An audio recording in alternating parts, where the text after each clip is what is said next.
The next 4 lectures deal with the deep determinants of economic growth.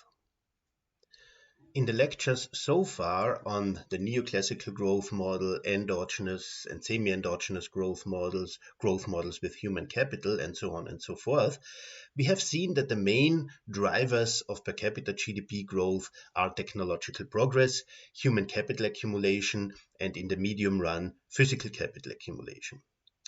However, one could argue that the accumulation of technologies, of human capital and of physical capital is not actually a reason for growth, but it is growth itself. So it has been argued in the literature that accumulation of these production factors are proximate causes of economic growth, but not deep fundamental determinants of economic growth. And the main reasons for that is that 2 crucial questions remain open. Namely, why are some countries able to accumulate technology, physical capital, and human capital faster than other countries?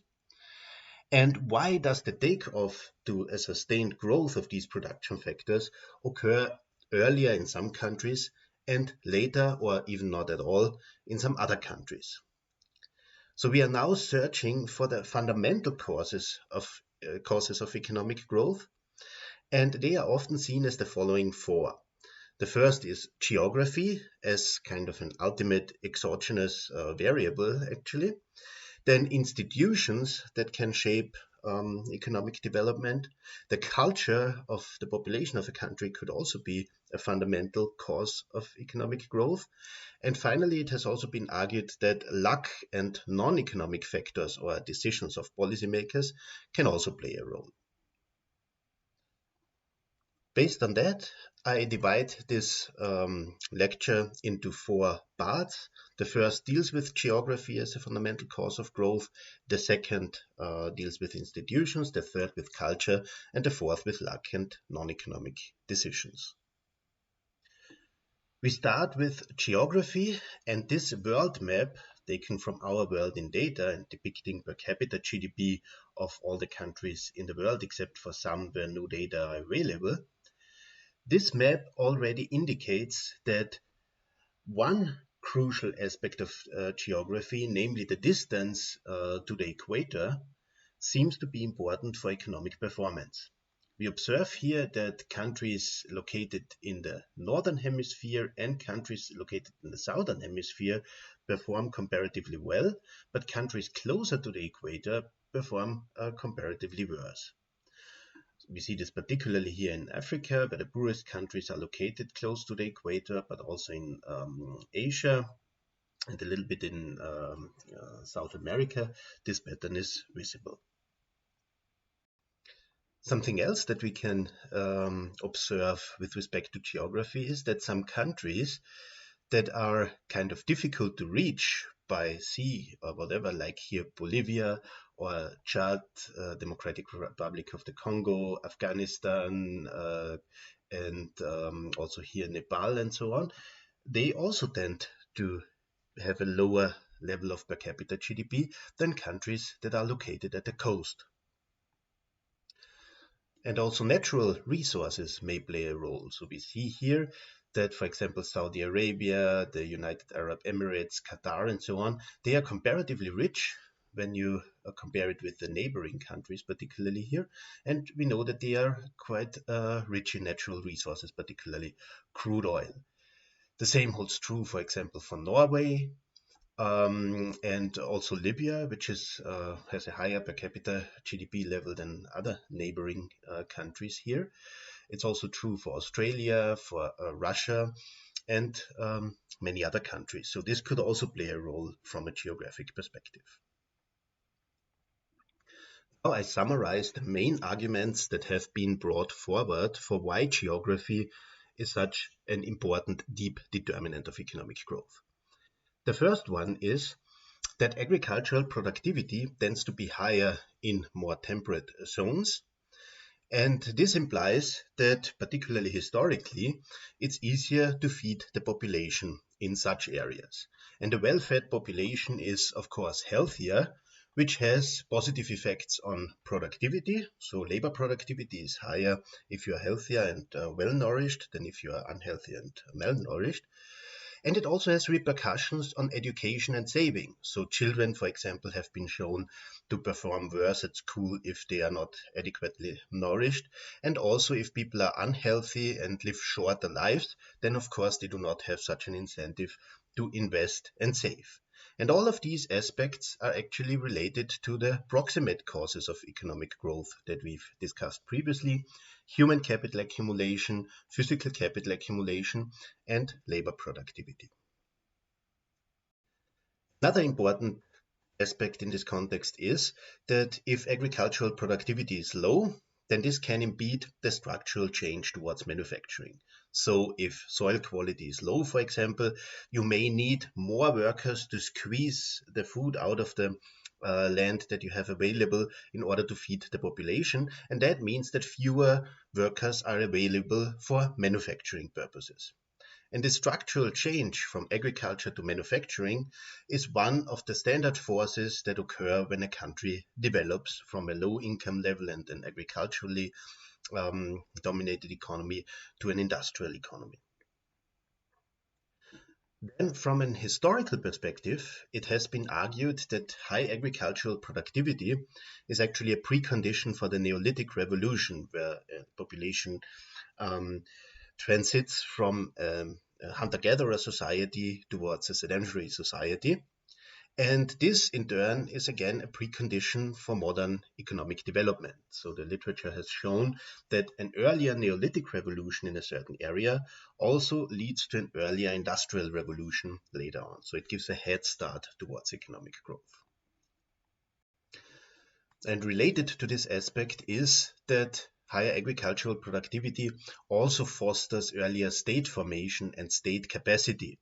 So if you can produce more food, of course, then you free resources and labor that can focus on other things. So specialization, if you will. For example, you have, as we already said, the potential for structural change towards manufacturing, but also you have administrators available, or people who develop ideas, or people who educate the young, and so on and so forth. In addition, you have higher taxable output. Usually in earlier times, output of agriculture was one of the main things that were taxed. And if agriculture is more productive, you have more taxable output, and this leads to higher state capacity in the first place. And also that can foster economic development. So far, we've mainly talked about agricultural productivity in the context of geography, but we've already seen that the abundance of natural resources may also matter a lot.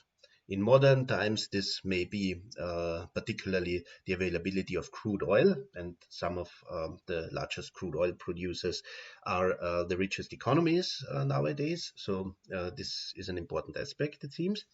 And historically, it may have been the availability of coal that might have fostered the Industrial Revolution. There's some research that shows that the proximity to coal mines in the UK was important for steam engines to be run, and that this may have been one of the reasons actually why the Industrial Revolution occurred in the UK first. In the context of natural resources, we need to be aware, however, of the resource curse, where it has been shown that some countries that where new resources are found observe actually a decreasing economic activity due to the fact that their currencies appreciate and their manufacturing sector becomes internationally less competitive. Item 3 I've already mentioned when we looked at the world map on the previous slide, where landlockedness and perhaps also rough terrain may hamper trade, international trade in case of landlockedness, and rough terrain trade within the country, and also knowledge diffusion. And that may, of course, also hamper economic development. Item 4 is related to the presence of rivers, which were also very important historically for economic development. So economic development took place, for example, close to the Nile in Egypt and close to many other rivers all over the world. And there are two main aspects in this context that are important. First of all, that the water of the river can be used for irrigation, which in turn increases agricultural productivity. And we have the same arguments that we discussed on the previous slide, but also for transportation. So, of course, if you have a landlocked country, it could still be that transportation can be facilitated through the presence of a river. Item 5 has also received a lot of attention in the development literature, and that is that the prevalence of infectious diseases tends to be much higher in the tropics because the mosquitoes and other vectors that transmit these diseases, they are not yet as present in more temperate zones than in the tropics. And these infectious diseases, of course, have strong effects on life expectancy and on health, which again, as already described on the previous slide, has repercussions on labor productivity and on education and saving. So it's intuitively clear. If you have a life expectancy of only, say, 40 years, then perhaps people will have much less of an incentive to go to university or to save for 10 to 15 years to be able to build a house. And then there is the what I call quote-unquote Jared Diamond hypothesis, due to the book by Jared Diamond, Guns, Germs and Steel, where he argues that modern development depends a lot actually on the Neolithic revolution in previous times, as we've already discussed on the previous slide. But he has a particular theory of why the Neolithic revolution occurred in Eurasia and not, say, in the Americas or other areas in the world. And his hypothesis is that the orientation of the continents, particularly the east-west orientation of Eurasia, allowed for spreading of domesticable species across the continent. And this means that if you have more domesticable species in a certain area, then a Neolithic revolution is much likelier, of course, than in an area where you do not have any domesticable species whatsoever.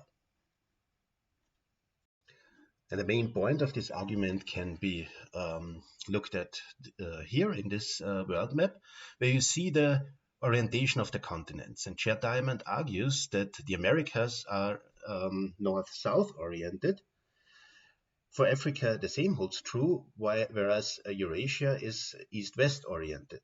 So it means that here, if you move from one side of the continent to the other, you move through the same temperature zone, through the same climate zone. And it's much easier here for animals and people to migrate from one side to the other than it is in the Americas or in Africa, where you have to cross several climate zones if you want to reach the end of the continent from one of the sides. And of course, this also means that if a domesticable animal, say, is kind of observed here in Asia and here in Europe, then it's much more likely that they spread over the whole continent, Eurasia, than, say, if there is a domesticable animal in South Africa here and somewhere in Northern Africa. For them, it's much more difficult to migrate. And Jared Diamond argues that overall, and shows that also overall many more species that are domesticable were present in Eurasia than in Africa, and even less so in the Americas and Australia.